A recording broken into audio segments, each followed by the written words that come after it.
জলবায়ু পরিবর্তন বলতে তাপমাত্রা এবং আবহাওয়ার দীর্ঘমেয়াদী পরিবর্তনকে বোঝায়।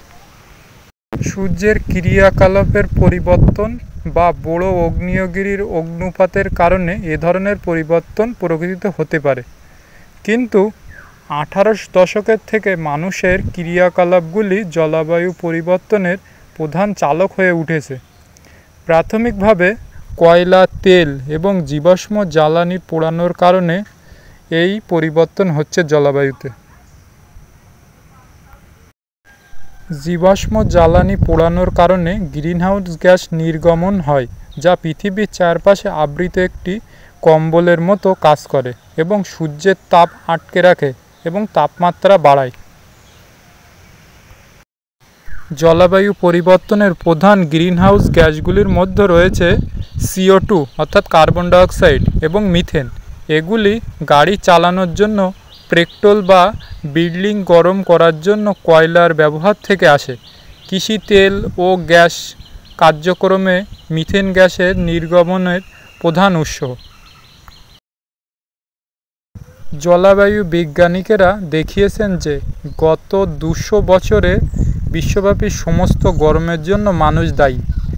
তাদের বিভিন্ন ক্রিয়াকলাপ গ্রিনহাউস গ্যাস সৃষ্টি করছে, যা কমপক্ষে গত 2000 বছরের মধ্যে যে কোনো গরমের চেয়ে দ্রুত বিশ্বকে উষ্ণায়ন করছে।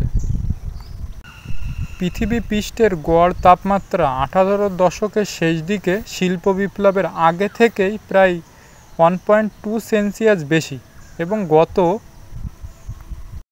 দশকে তাপমাত্রা বৃদ্ধির ফলে বন্যা, খরাজনিত বিভিন্ন প্রাকৃতিক দুর্যোগের সম্মুখীন হতে হচ্ছে মানুষের। জলবায়ু বিজ্ঞানীরা বলেছেন যে গড় তাপমাত্রা 1.5 ডিগ্রি সেলসিয়াসের নিচে যদি তাপমাত্রা না আনা যায়, তবে পৃথিবী এক ভয়ঙ্কর সমস্যার সম্মুখীন হবে। এই জলবায়ু পরিবর্তনে 2011 থেকে 2020 রেকর্ড সবথেকে উষ্ণ ছিল। অনেকে মনে করেন জলবায়ু পরিবর্তন মানে উষ্ণ তাপমাত্রা, কিন্তু তাপমাত্রার বৃদ্ধির গল্পের শুরু মাত্র এটি। কারণ পৃথিবী একটি সিস্টেম যেখানে সব কিছুই সংযুক্ত। একটি ক্ষেত্রের পরিবর্তন অন্য সকলের পরিবর্তনকে প্রভাবিত করতে পারে।